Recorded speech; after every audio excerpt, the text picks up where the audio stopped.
Hi everyone, it is Achia. Welcome back to the channel. And today I'm super excited to be sharing the 26 books that I want to get to in 2026. Before we get started, I do want to encourage you to check out my bonfire to get yourself some merch, as well as my Etsy shop to get yourself some bookmarks, and coming soon, some stickers. And if you want to support the channel on a monthly basis, you may want to consider becoming a channel member or a Patreon member. So I have a list of 26 books. And because I'm me, I have separated them into categories. I have nonfiction, Black classics, sequels, the start of series, as well as standalones. In terms of the nonfiction and the Black classics, I'm not going to go in depth into their synopses because those 8 books are already featured in videos.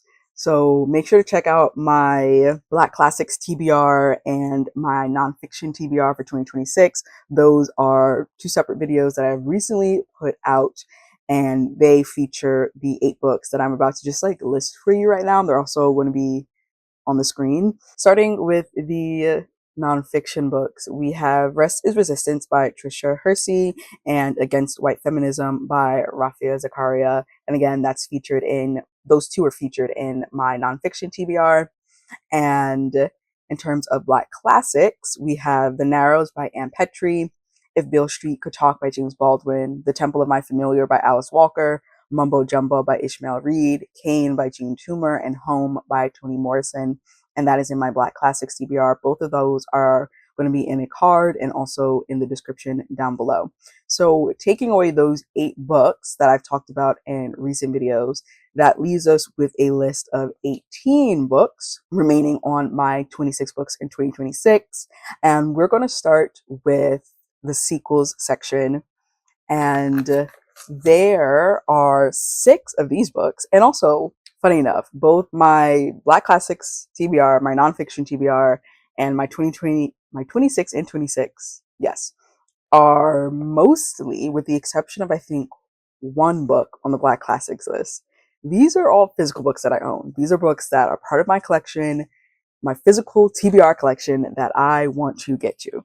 And one of my just everlasting goals is to read down my TBR, and I really started making an effort last year in 2025, and I'm continuing with that in 2026. It's not out yet because it hasn't been filmed yet, but in my 2025 wrap up and 2026 goals video, I'm going to talk a little bit about how I did with my goals, and that is one of my goals. So starting with sequels, we have 6 here. The first one being the sequel of a book that I'm currently rereading. It's actually right here, and that is Heavenly Tyrant by Xiran Zhao. This is the follow-up to Iron Widow. I mean, I've been loving my reread of Iron Widow. I gave it 5 stars when I first read it. I'm going to give it 5 stars again. So I am very excited. This series, I guess I'll just read a little bit of the blurb of the first book, which of course I don't have the dust jacket. So we're just going to hop on over to the story graph. Actually, I guess I can just do it from memory. So Iron Widow follows its fantasy book, and I don't know what era of Chinese history it is inspired by, but it says Pacific Rim meets The Handmaid's Tale in this blend of Chinese history and mecha science fiction. And so basically in this society, you have these aliens that have essentially been waging war against the people of Waxia for I think they say 2.5 millennium or 2.5 millennia. And the humans have taken, and these aliens are called the Hunduns.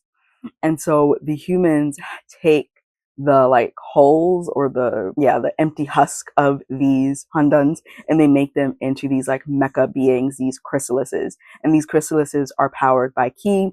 And you have boys who, if they have a high enough spirit power, spirit level, then I think it's spirit pressure actually, they are made into these pilots. But however, you need both yang and yin power to pilot them. And so you have what are called concubine pilots, and these are girls, and they are usually not as powerful, and they are paired with these pilots. And usually for every male pilot, he has several concubine pilots, because the act of powering up these chrysalises for a lot of the girls ends up killing them.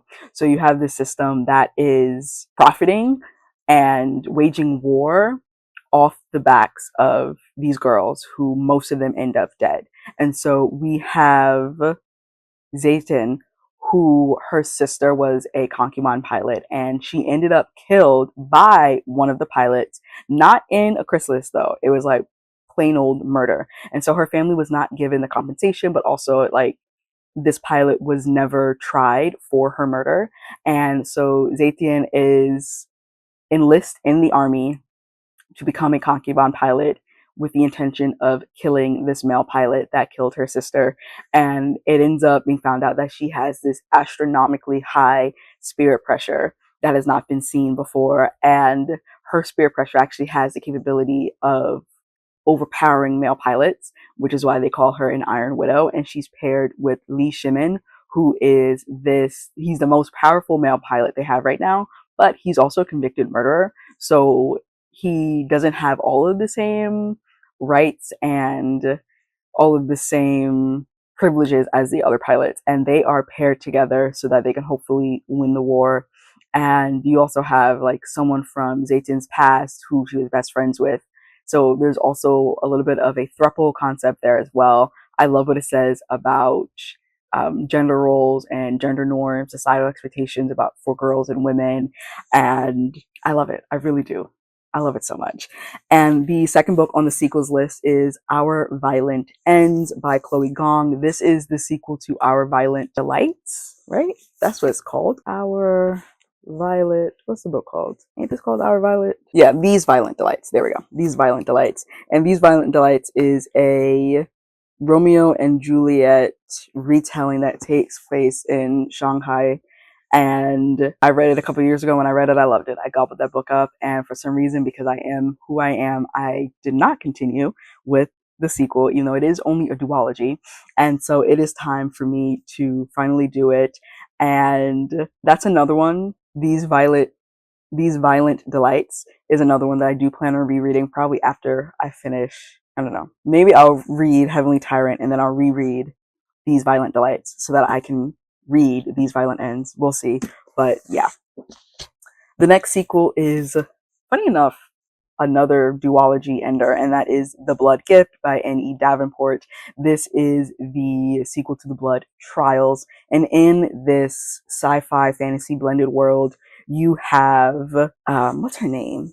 I think Ikenna, but I think she goes by Kenna. And yeah, she has this like magical ability. Well, first of all, it's a very like white world. She's one of the very few people of color. Her grandfather was a very powerful, influential, and politically influential man in the army, and he is murdered. She is convinced that he is murdered, and so she goes into the army with the intent of finding out who killed her grandfather, while also having to hide her powers.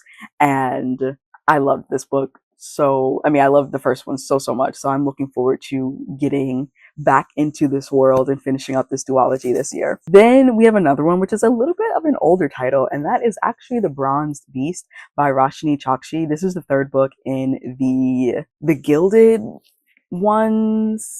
Wolves series.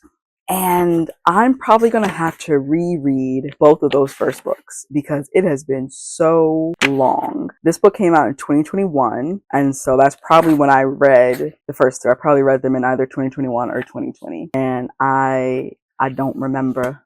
I don't remember enough, but I know that there is a heist.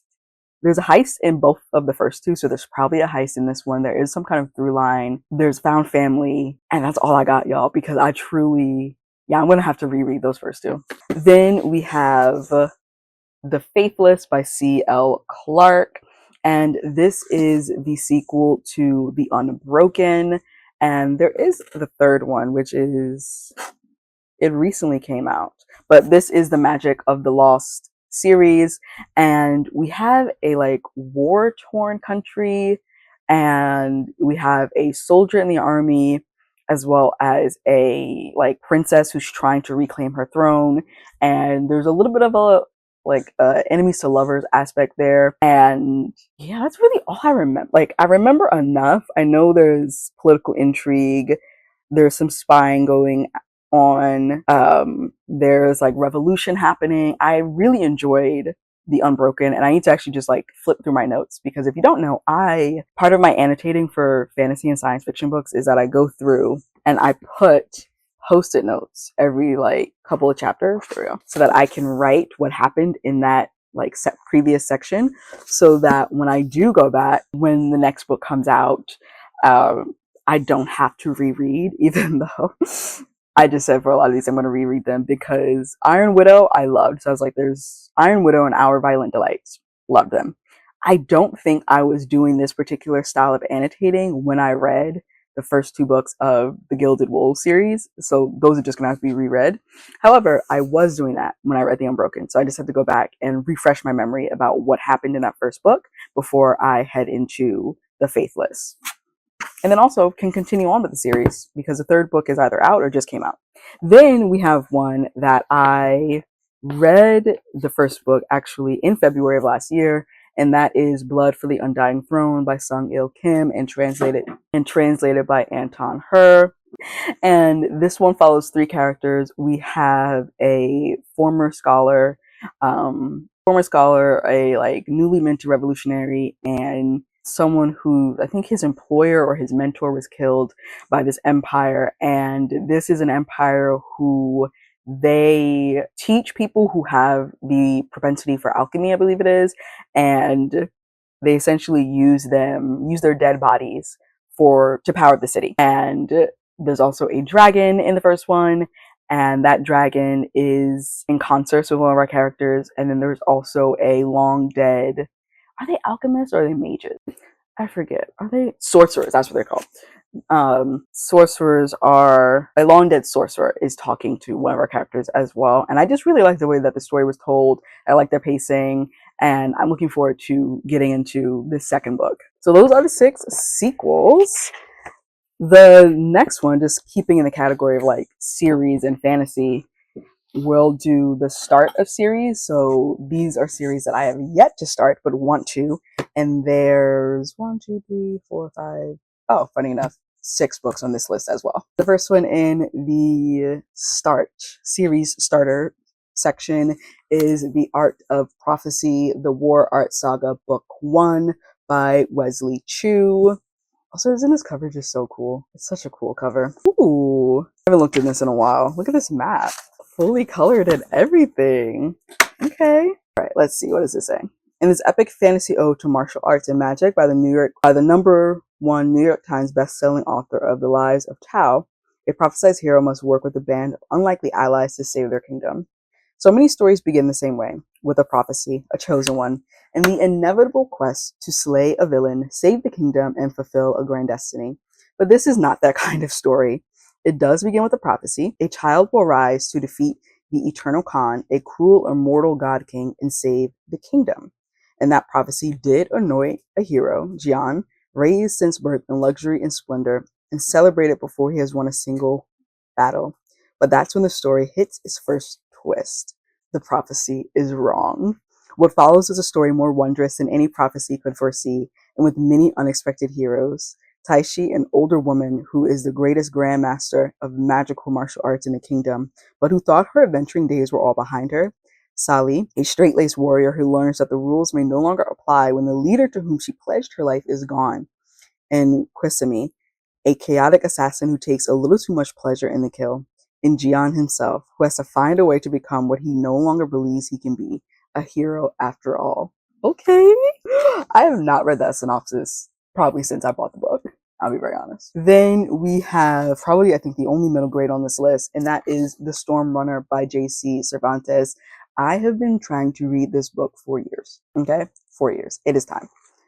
And I just noticed for the first time that there is a boy swimming underwater. I've never seen that until today. Zane Obispo spends every day exploring the sleepy volcano in his backyard. The Beast, as he calls it, is the one place where he can escape other kids who make fun of him because he has a limp and walks with a cane. After a twin-engine plane crashes into the beast, a mysterious girl named Brooks shows up at Zane's doorstep, insisting that they meet at the volcano, where she will reveal a terrible secret. Zane agrees, mostly because beautiful girls like her don't usually talk to him. Brooks tells him that the volcano is actually a centuries-old prison for the Maya god of death, whose destiny is directly tied to Zane's. What? And that's all I'm going to read. Okay. Now the eyes on the cover make a lot more sense to me now. Okay, wow. All right then. Then we have this beautiful book. Oh, I don't even know which like edition this is because I got it off of Pingo Books. Illuminate. There we go. I mean, just like look at that. And then if we open it up,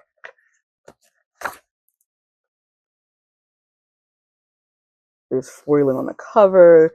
There's beautiful artwork on the inside. And the synopsis is short. We love to see it. A song of rebel, a song of war, a song of legends lost. In the kingdom of the Nine Lands, only warriors of noble blood can summon their ancestors to fight with them in battle. But when Temmie, a commoner from the slums, accidentally invokes a powerful spirit, she finds it could hold the key to ending this centuries-long war. But as secrets long buried come to light, Temmie will learn that not everything that can be invoked is an ancestor, and some of the spirits that can be drawn from the ancestral realm are more dangerous than anyone can imagine. Okay, let's go. What? Fourth book on this list is, funny enough, or this section rather, is one that I've already read.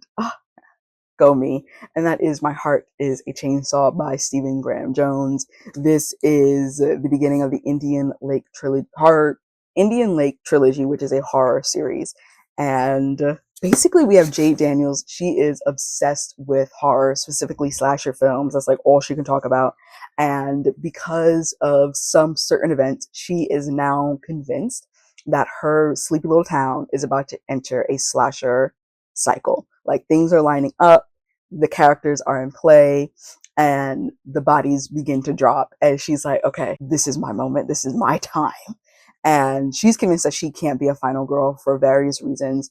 And so she is determined to help who she deems to be most likely to be the final girl, help make it out alive and essentially save the town and complete the slasher cycle. And yeah, I enjoyed this. Stephen Graham Jones and we have a bit of a tenuous relationship, but this one I really enjoyed, and I am excited to see what's going to happen next in the second book, which, little plug, if you're interested in reading the series with us, in the Discord, the Bibliophiles Unite Discord, we are doing a buddy read of the series, and we will be reading the second book, which is Don't Fear the Reaper, in February. So if you want to like jump on that, quickly read My Heart is a Chainsaw, and then read the second book with us in February, and then talk about it with us, make sure to just check out the link for the Discord down below. Then we have another one that's part of a duology that I've been wanting to get to since it came out, and that is She Who Became the Sun by Shelley Parker Chan. To possess a mandate of heaven, the monk Zhu will do anything. I refuse to be nothing. In a famine-stricken village on a dusty yellow plain, two children are given two fates. A boy, greatness; a girl, nothingness. In 1345, China lies under harsh Mongol rule. For the starving peasants of the Central Plains, greatness is something found only in stories. When the Zhu family's eighth-born son, Zhu Changba, is given a fate of greatness, everyone is mystified as to how it will come to pass. The fate of nothingness, received by the family's clever and capable second daughter, on the other hand, is only as expected. When a bandit attack orphans the two children, though, it is Zhu Changba who succumbs to despair and dies. Desperate to escape her own fated death, the girl uses her brother's identity to enter a monastery as a young male novice. There, propelled by her burning desire to survive, Zhu learns she is capable of doing whatever it takes to stay hidden from her fate and claim her brother's given destiny as her own. Okay. I was wondering, like, are they going to tell us her name? But I guess she just takes his name. Like, that's it. Usurped it. So that is She Who Became the Sun, and yeah, I mean, I've heard such great things about that book, so it's just about time. And then we have a fairly recent one, and that is Kuxtal Academy: The Beginning by Nelle, Nikole, and Mikayla D. Hornedo. This is actually the Status Fiction edition. Isn't it gorgeous? It's beautiful. And I believe I featured this in my, did I feature it in my 10 before the end? I can't remember. But as you can see, I did not get to it before the end of 2025. Where's the synopsis? Ooh, this is a long one. We're not going to read all that. In the shadow corridors of Kuxtal Academy, ancient whispers echo through the hallways. Mira Connect finds herself pulled back into the grasp of her family's political influence when she's called to attend Kuxtal Academy, Anekcha's school for the elite. However, the reunion of her older brother Koa is far from simple.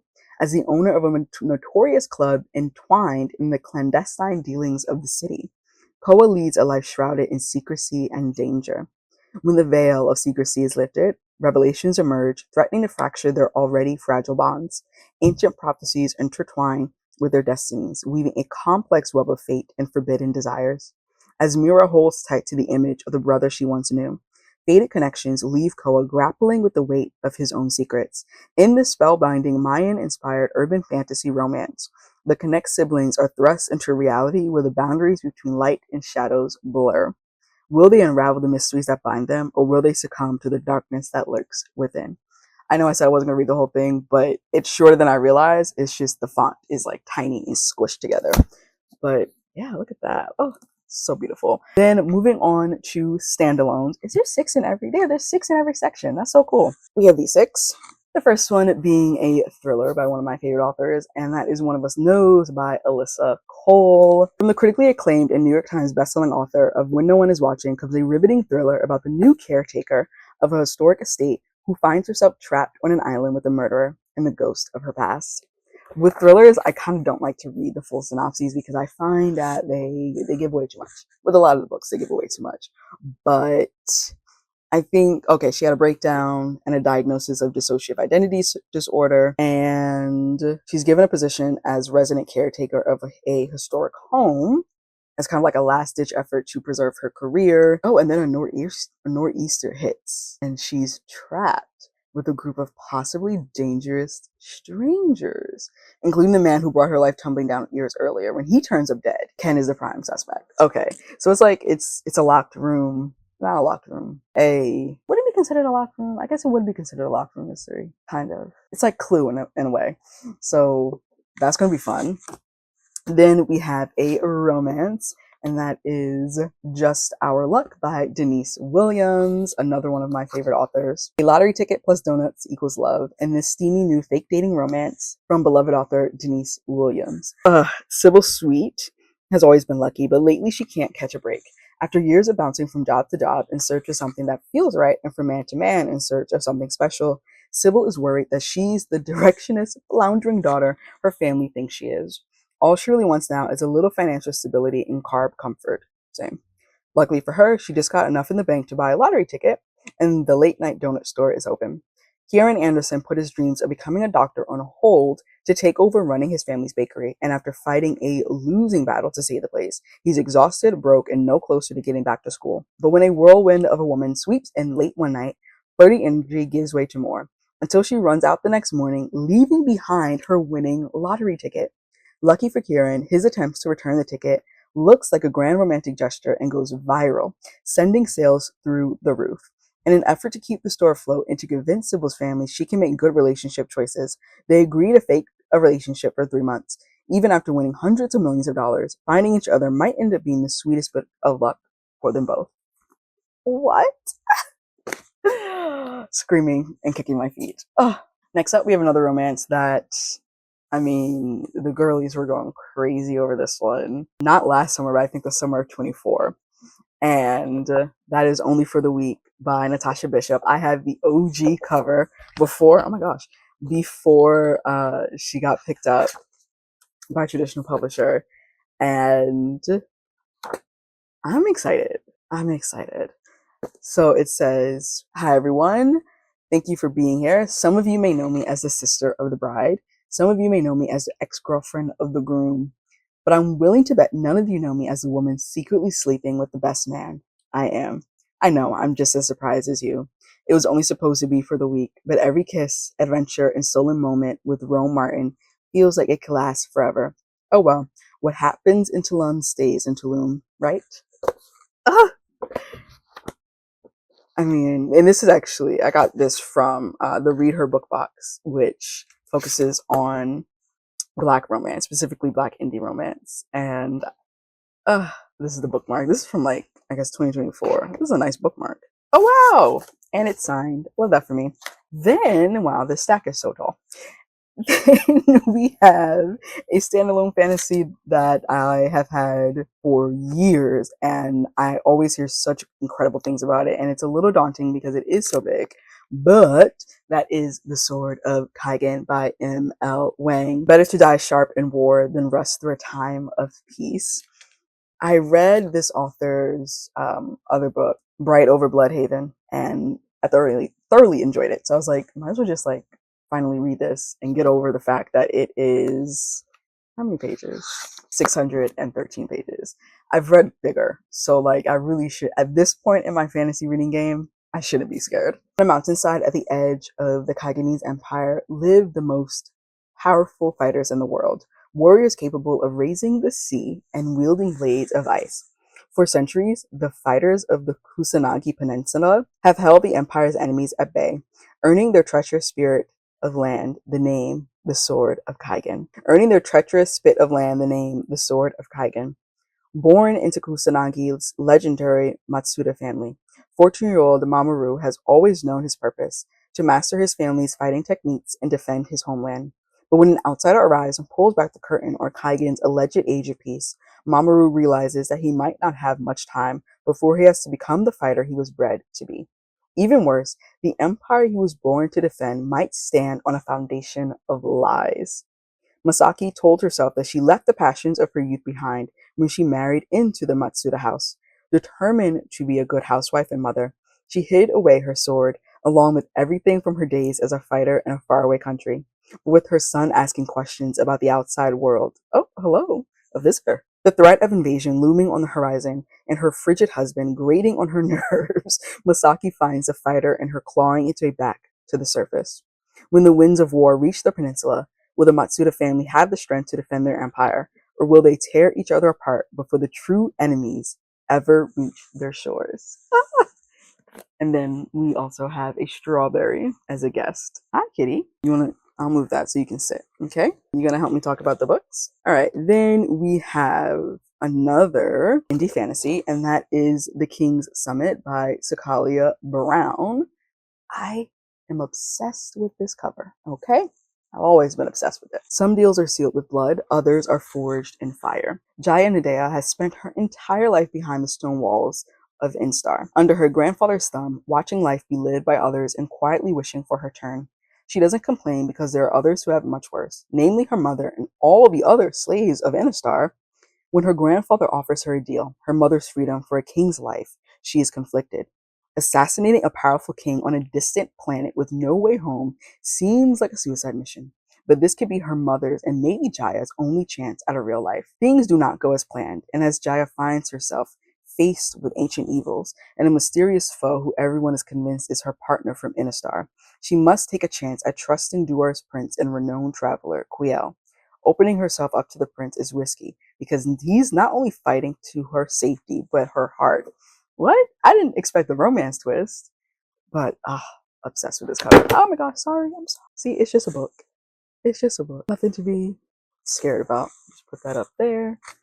And then the last book in this 26, well, really 18, but you know what? I did list 26 titles, okay? I just did the first 8 really quickly. But the last book on this list is Star Jumpers by Burnett Sherman. And it says, an accidental quest for freedom. Star Jumpers takes readers on an intergalactic journey in a quest for survival that becomes a quest for freedom. They're immune from the virus that's left Earth a wasteland. Unfortunately, that means their bodies are just what the government wants, to find a cure. But sister and brother, Karana and Morin, aren't having it. Torn by the decision to leave loved ones behind on an Earth ravaged by disease, they accept the help of the alien they blame for the destruction of everything they knew. In an effort to save their family, they stumble on an intergalactic slave trade and find themselves at the center of a battle to bring freedom from the ruling tyrants. Using their telepathic and teleportation abilities, they escape from one planet to another. With each jump, Karana and Morin are led deeper into the reality that if they want freedom and to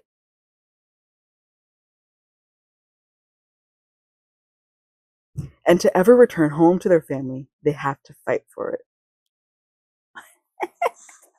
Another cover that I am obsessed with. But yeah, these are the 26 books that I want to get to in 2026. Strawberry and I thank you so much for watching, and make sure to like this video and give it a huge thumbs up. What are some books that are on your 26 and 26 list? Do we have any in common? Have you read any of the ones already on my list, which is pretty cool? Let me know down in the comments below. Make sure to check out my socials, the Discord. Again, we are doing a buddy read of the Indian Lake trilogy for the first 3 months of the year. If you're interested in getting some merch or some bookmarks, make sure to check out my Bonfire and my Etsy. And if you want to support the channel on a monthly basis, you might want to consider becoming a channel member or a Patreon member. And Strawberry and I will see you in the next video. Bye! And look up. Look up, sure. Strawberry. Psst, psst.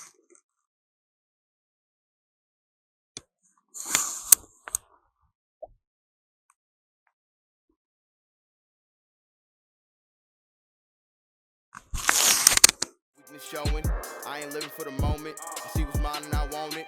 Hungry like a Pac-Man. I'm Bruce Wayne and Batman. I'm Naruto with a Hanzo. Got a sharp mind like I'm Einstein. Poking copywriting, so it's all mine. Check it for me.